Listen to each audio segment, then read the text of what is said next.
What's going on, y'all? It is your boy Coop. So listen, guys, we are looking at politics inside of video games. When I was in Afghanistan, it was my second deployment. This was, I think this was my second deployment. I think this was in like 2009. I think President Obama had just been elected, and I was sitting out with my XO, Lieutenant Colonel. I won't say his name. I don't want him to be embarrassed, but he asked me, he's like, Coop, have you ever tried a cascading butt chug?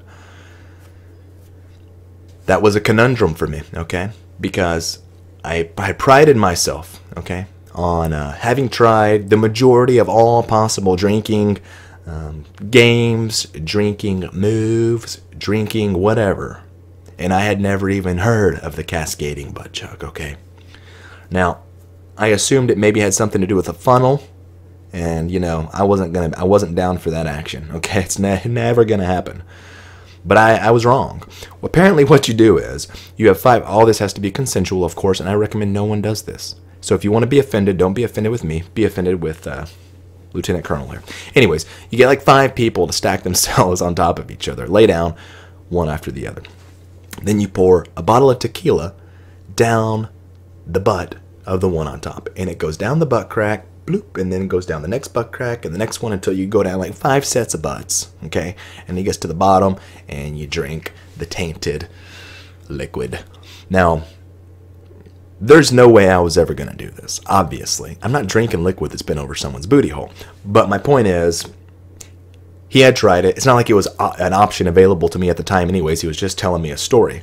I feel like a lot of people, though, are staring up the butt cheeks of a cascading butt chug, and they're asking themselves, like, where is this coming from? That's what we're seeing in video games. That's the bottom set of butt cheeks, okay? The video games is a representation of the society at large. Carl Jung said about modern art, and this is a famous psychologist, he said modern art is more an abstract idea. And it shows how beauty for this new type of philosophy that's rising in the West is subjective. And if beauty is subjective, you know, truth is subjective. It's all about the abstract of the individual or of the movement, whereas the Romantic period, the Enlightenment period, really viewed art and the beauty of the object, okay? That's like collectively we can all agree this is beautiful, where modern art is very subjective to who's going to appreciate it.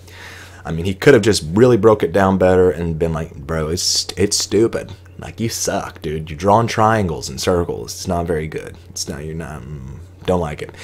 But he was more scientific, and he's absolutely right. And this is what we're seeing in today's society. So we're seeing with games, we saw with Cyberpunk, we saw with Battlefield, and we saw with Doom. All of these games are getting all this politically attacked, essentially, by both the right and the left. So Battlefield, this was more the right going after them.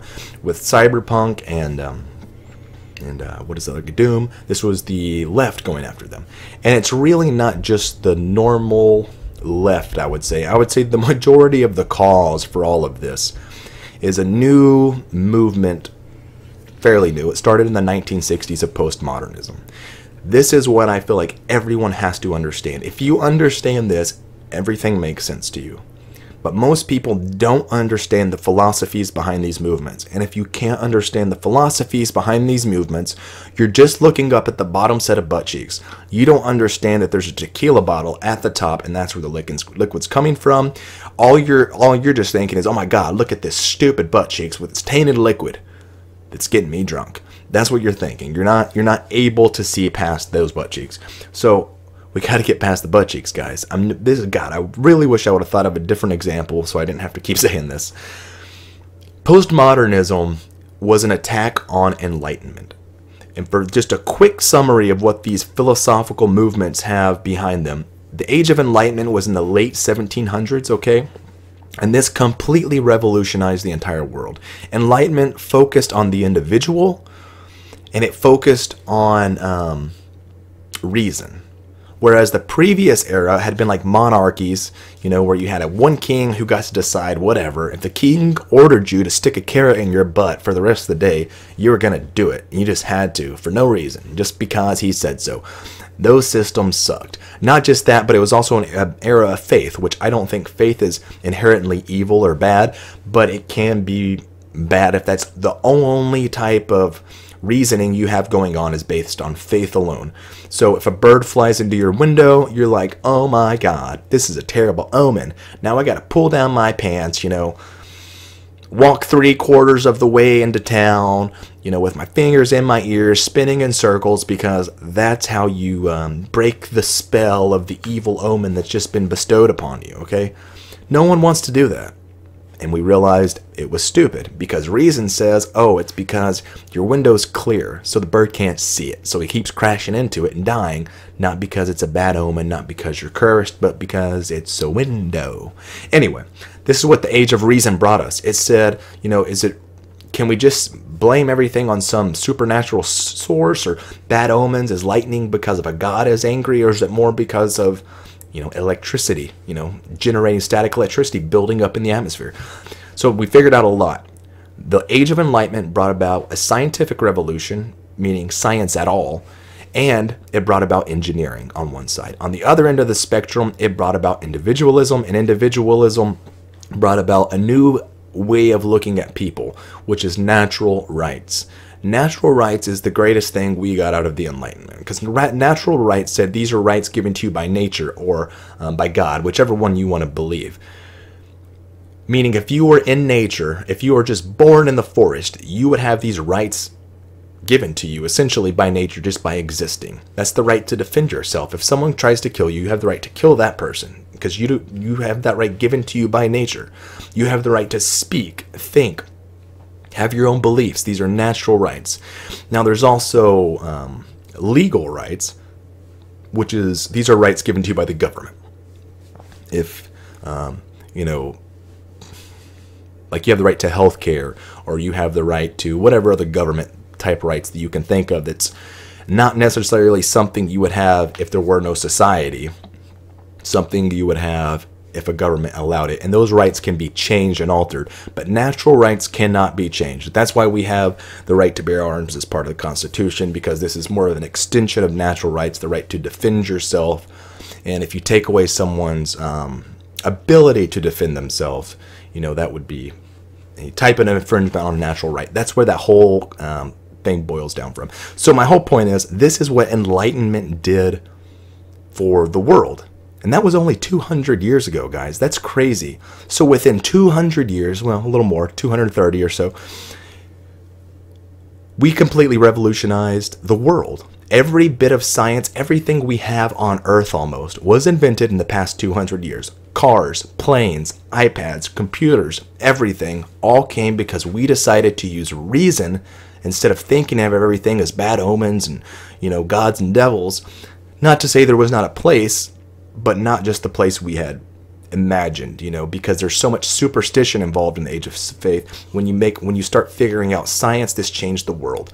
Right now, today, because of what Western civilization did by implementing reason and individualism as the pinnacle of our society, by putting the individual first, by putting the individual as essentially a mini deity, we have the most impoverished places in Africa, let's say, have the same death rate, like your age of mortality, we will say, is equal to that of Europe in the 1950s.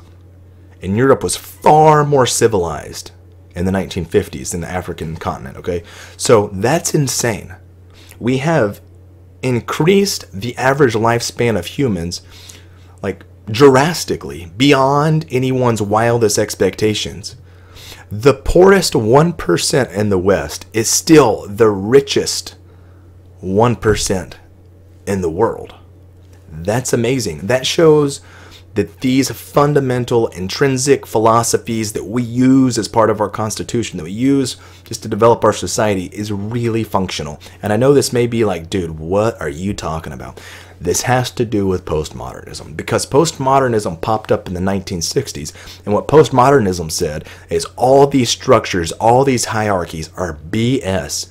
Postmodernism says everything is subjective. They say truth and reason is subjective. That's crazy. So there is no truth, but there's subjective truth, which is why you hear postmodernists, I believe you all refer to them as SJWs. Did I say W's? I think I see W, okay? SJWs, like a BMW. Anyway, postmodernists say, you know, this is my truth. Well, that's crazy. Like, that's why they can have any argument with anyone. And even though they present a set of facts out of one book and you present a set of facts out of that same book, they don't have to acknowledge your facts because it's their truth and their truth is subjective to them. So if they wanted to quote a statistic that wasn't real, and you're like, that is not the statistic. I have it right here from the FBI's website. This is the, you know, mortality rate for this people group over this period of time, so on and so forth. They could just say, no, that is not my truth. They don't have to believe what you say. So there has to be no truth in their arguments, and this is a huge problem. Postmodernists also have a problem with language in itself. They essentially attack the logocentric ideas that of the hierarchies that are inside of language, and not just inside of language, but just in society. A lot of social scientists, biologists, so on and so forth, believe these are biologically inherent to humans and every other type of animals. The psychologist Jordan Peterson actually had a little bit about this, I believe, in his last book, essentially referring to these hierarchies within lobsters and how humans still have those same built into us biologically. But whatever, I'm not going to get too deep into this. But the point is, they have a problem with language. They have a problem with binary opposition in language, which is, that basically is an idea that says if you have something that's true, there must be something that's false, because if there is nothing false, then truth has no meaning. So for up, there must be down. There has to be a binary opposite. If there was no down, then up wouldn't exist, essentially, is what they're getting at. Good and evil, so on and so forth. They think this is essentially prejudiced in a way because it really favors one over the other. So you think good is better than bad, right? So it's adding favoritism to the opposites. A lot of people just believe this is done. This is what the logocentrism is, where you create a hierarchy for these. Like, you decide, this is a biological decision that happens. Where, well, these postmodernists don't believe that. They believe that this is something that's done purposefully, and it's done by society and the way we use words in a language, and they want to deconstruct the whole thing, tear it all down, essentially.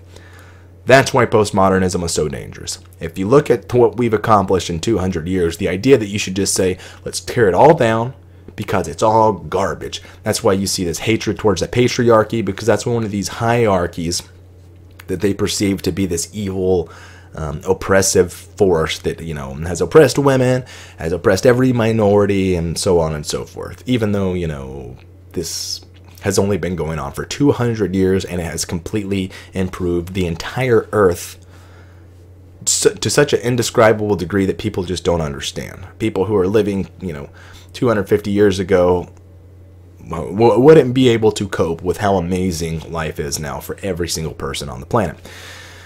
Anyways, it's not to say capitalism doesn't have its problems. It's not to say there aren't issues in general. But the big thing is postmodernism.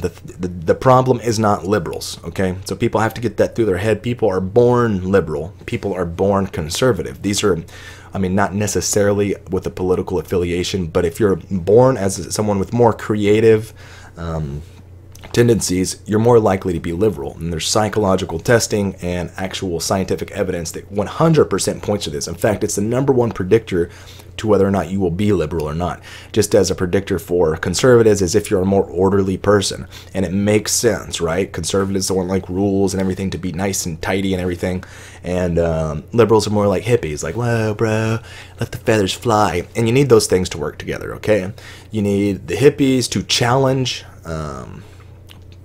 and to push forward, sort of, you know, come up with the new, whereas you need conservatives to make sure the hippies don't just, like, shoot all the humans up into space and let us float around, you know, with the joint, like, and then we're all frozen and dead. So you need both of them to work together. I fundamentally believe this to be true. If you go too far right, you got the Nazis, you got the fascists. If you go too far left, you have the Marxist, and what now has popped up is the postmodernists. Both terrible.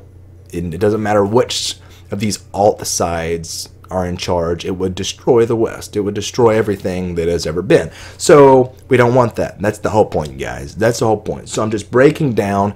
You need to get up 4 layers of butt cheeks higher before you will see the tequila bottle. And the tequila bottle is named postmodernism. So if you want to form a counter argument to these, to the postmodernist, you really have to understand them. You have to understand the philosophy behind it and understand that a lot of the people who are even part of this movement don't understand how stupid the philosophy is. I mean, these ideas have been debunked. Not to say postmodernist philosophers weren't geniuses, because they were genius level IQ individuals. I mean, brilliant stuff. But the idea that people would just follow the random thoughts of like 3 individuals in the 60s is crazy, who are really trying to find a way, because Marxism has failed, communism had caused millions of deaths, another alt-left movement, and they had to find another way of implementing this. So they did this with postmodernism, the belief that you could exact social change through power. So you have these, marginalized groups, supposedly, and you make them believe just from being born that they are a part of this marginalized group, and the only way to have change is through power. Power is the only thing that's real. Truth is subjective, reason is subjective, even reality is subjective. So it's complete insanity. Anyways, I may do some other videos on this kind of stuff just because I find it to be extremely intriguing, and I think it's very important. The problem is a lot of people just aren't being taught about this, and I think the truest form of occult knowledge, meaning occult meaning that is which is not seen, is really the philosophical values upon which nations and constitutions and governments are built. That's what people don't know. That's the real occult knowledge. And I'm not saying like the heebie-jeebie Illuminati knowledge. I'm just saying that's really the stuff that people need to know that they just don't know about. And it's ridiculous. Like, kids don't know they're being just filled and pumped full of postmodernist BS whenever they, go to, say, art school somewhere. They don't know that's what's going to happen. You just spent like 80 grand for your kid to go to art school, and they get back and they can draw triangles and circles because it represents their subjective feelings. It's retarded. That's why you got the safe spaces. Anyways, I could go on about this forever. I just thought I would get to what is at the bottom, the political offshoots that we're seeing in gaming, because gaming is just a little bit of a representation of society at large. So go up 4 sets of butt cheeks, guys. You'll see the postmodernist. Peace.